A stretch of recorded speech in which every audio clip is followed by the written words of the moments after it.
Okay, this is the Giver step-by-step guide. Here are the directions that are posted in the classroom. You need to write an essay based on the Giver and decide whether or not the community was a utopia or a dystopia. You can pick whatever side you want. So, first steps, you need to pick the side. Are you going to argue if it's a dystopia or a utopia? And then you have to come up with your reasons. So, for dystopia, some of the reasons could be that there's no choices, too many rules, they have release, there's no individuality, there's no love or family or joy. Or if you pick that the community is a utopia, you could say it's a very orderly community. People do not have to experience pain. There's no racism since everybody's the same. There's easy life when choices are made for you. No mistakes are made. Just remember that magic number 3, you need to pick 3. So next steps is writing your thesis statement, which is due on Thursday.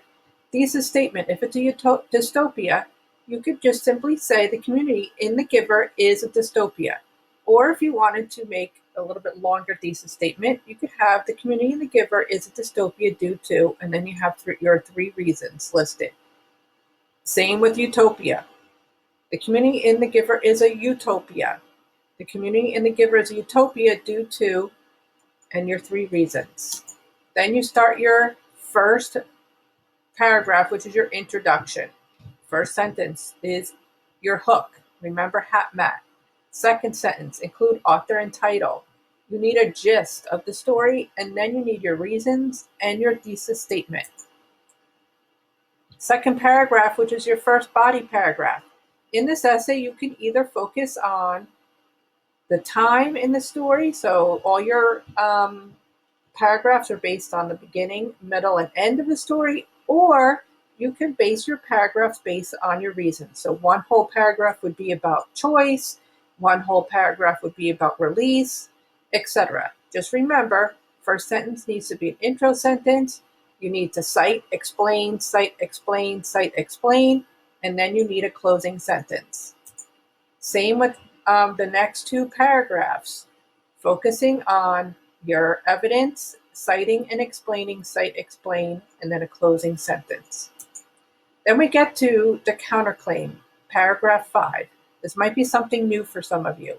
Now you have to provide a weak argument for the other side. So if the whole essay is about proving that it was a dystopia, in this paragraph you're going to say that it could be a utopia. And then your first sentence would be, some may say that the community in the Giver is a utopia.